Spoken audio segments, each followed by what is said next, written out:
ಚಿಕ್ಕ ಬೀಜದ ದೊಡ್ಡ ಕನಸು.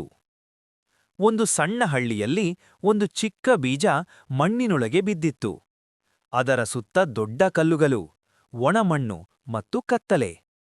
ಆ ಬೀಜ ಯೋಚಿಸಿತು, ನಾನು ಇಲ್ಲಿ ಹೇಗೆ ಬೆಳೆದು ದೊಡ್ಡ ಮರವಾಗಲಿ? ನನ್ನ ಮೇಲೆ ಕಲ್ಲುಗಳಿವೆ, ಸೂರ್ಯನ ಬೆಳಕು ಕಾಣುತ್ತಿಲ್ಲ. ಆದರೂ ಅದು ಹತಾಶವಾಗಲಿಲ್ಲ. ದಿನವೂ ಸ್ವಲ್ಪ ಸ್ವಲ್ಪವಾಗಿ ಮೇಲಕ್ಕೆ ತಳ್ಳಲು ಪ್ರಾರಂಭಿಸಿತು. ಮಳೆಯ ಹನಿ ಬಂದಾಗ ಅದನ್ನು ಆಶೀರ್ವಾದದಂತೆ ಸ್ವೀಕರಿಸಿತು. ಸೂರ್ಯನ ಕಿರಣ ಸಿಕ್ಕಾಗ ಅದರಿಂದ ಶಕ್ತಿ ಪಡೆದುಕೊಂಡಿತು. ಕೆಲವು ದಿನಗಳ ನಂತರ ಆ ಬೀಜ ಮಣ್ಣನ್ನು ಒಡೆದು ಹೊರಬಂತು. ಕಲ್ಲುಗಳನ್ನು ತಳ್ಳಿತು. ಸಣ್ಣ ಗಿಡವಾಗಿ ಬೆಳೆದಿತು. ವರ್ಷಗಳು ಕಳೆದವು. ಅದು ದೊಡ್ಡ ಮರವಾಗಿ ಬೆಳೆಯಿತು. ಹಳ್ಳಿಯ ಜನರಿಗೆ ನೆರಳು ಕೊಟ್ಟಿತು. ಹಕ್ಕಿಗಳಿಗೆ ಮನೆಯಾಯಿತು.